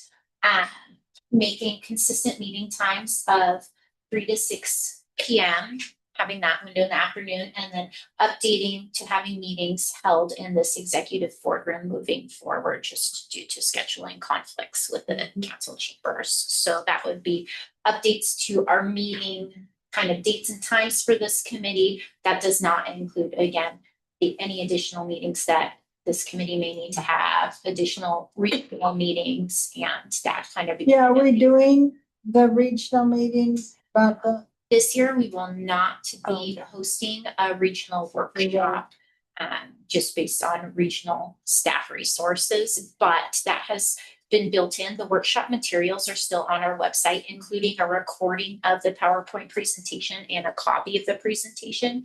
And that has been linked to the application as an easy reference point for applicants as well. So that is available, and then looking at options to have some sort of workshop again, potentially next year, and updating as needed with our regional partners.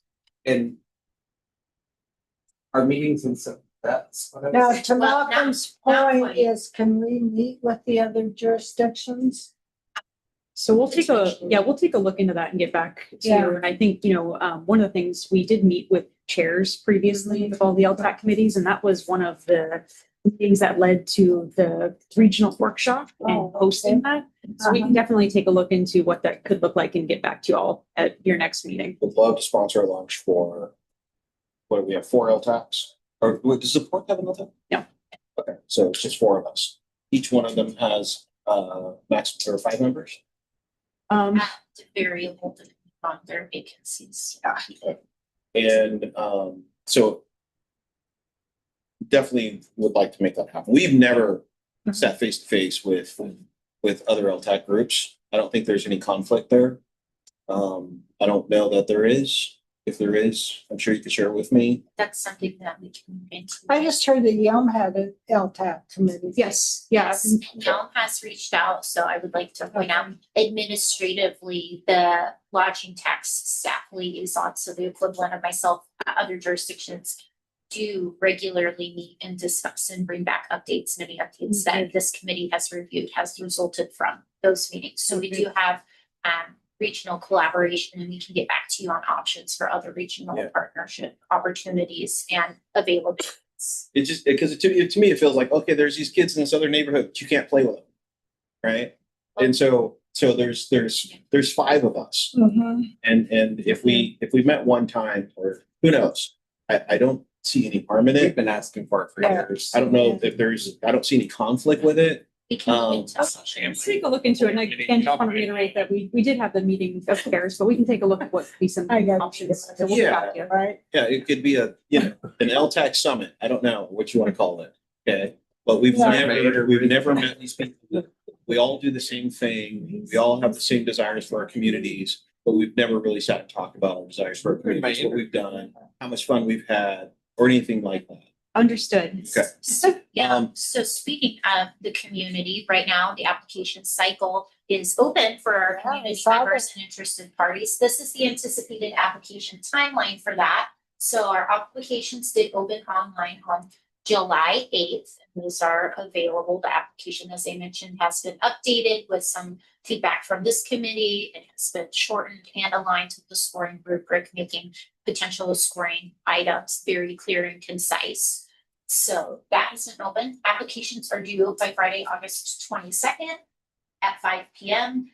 This committee will meet September 4th to do an initial review of applications. And then at the discretion of this committee, applicants will have the date of September 11th held. That's also included in his part of the application. So applicants know when to anticipate the potential for having those interviews. So that is the date that they have. And then, this committee has to make its final funding recommendations by September 25th, driven by the city's budget cycle and for recommendation to the council. And then successful applicants will receive contracts January of 2026. Council see the Typically in October, that is reviewed with other budget recommendations. So this committee has to have their recommendations in prior to that cutoff where our finance department reviews budget with the city council. So, and this timeline is consistent with the beginning of time. Did we Yeah. drop the 18th? I thought we also dropped the Well, so this is the application timeline. This, however, is the meeting schedule for this committee as of now, recognizing if meetings need to be added or this committee finds that not all these meetings are necessary, they can be reduced. So, and again, September every Thursday. That was at the request of this committee last cycle to have that extra time to consider reviewing and scoring with the potential. If decisions are made earlier, those recommendations could be submitted to finance ahead of the September 25th meeting. If not, we can use all of that time. So really at the discretion and desire of this committee based on the applicant pool. Okay, cool. So the other jurisdictions question, maybe we can answer, or we'll start looking into or having discussion about next meeting. Yes. The last item that I wanted to mention in this meeting was we're still, On the agenda. it's not a discussion item. Okay, It is okay. just basically, we are still missing a board member. Correct. Okay, we're short one member. We've been short one member since we lost Suzanne.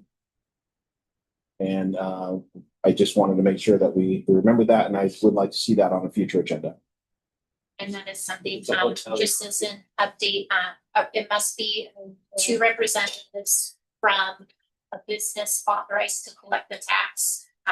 So authorized hotels, motels, short-term stays less than 30 days. That is something that the city is looking into options and doing outreach So- specific on. But there is statutory requirements for the roles on this committee. As you know, we have 2 authorized business representatives who can collect the tax, 2 individuals who are representatives of activities authorized. So those 2 positions are filled. We have 1 for a representative still, and that's something that we are actively still recruiting. And so does that include someone who has like 3 Airbnbs? Yeah, There Well, is the there's not- potential for short-term rentals, recognizing that the restriction would be that they have to be authorized and collecting the tax and based in Lacey in the urban growth area. And that is something that the city is continuing to look into options and if there are any potential eligible candidates at this time. So that is something that we are Wow. continuously reviewing and doing outreach on. I just So- want to add too that Sadie has been doing a lot of really active outreach to try to fill this position. Sadie's called all of the hoteliers, emailed them multiple times, and we'll continue to do that. But I do just want to highlight that we have been trying to engage the hoteliers to see if we can get other individuals. She's also, like she just mentioned, done research and will continue to do the research to see what are some opportunities and alternatives.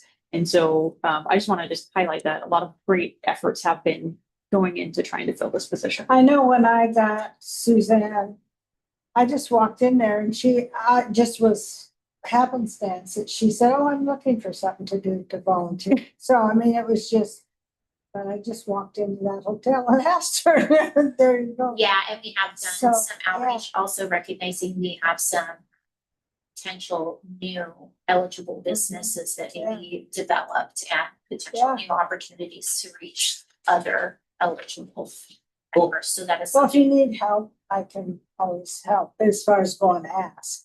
So my question is, do we know which Airbnb are collecting the tax? Taxpayers Airbnb. It's the corporation as a taxpayer. Yeah. They serve as a facilitator, so the homeowner and the business who's the facilitator are different, and so the requirements to serve on the committee don't fall on the homeowner, they fall on the organization, which Just has, handles it. yes, so again, that's something we're researching opportunities Oh, on. okay. But it is a very narrow pool of qualifying. Does individuals. anybody know how many Airbnbs we have in Lacey city limits? And that That's- Airbnb as an entity is Yeah. the business, so the information that we get Right. is generic based off the business and not the locations. And again, recognizing that they may be registered and reporting to Lacey, but the home locations may be outside Yeah, our jurisdiction. So we will continue to look at that as an option yeah. and your recruitment efforts to fill that vacancy. Well, that was the only thing I wanted to make sure we hit and saw before we get out of here, so. Unless anybody has anything further, we'll call this meeting adjourned.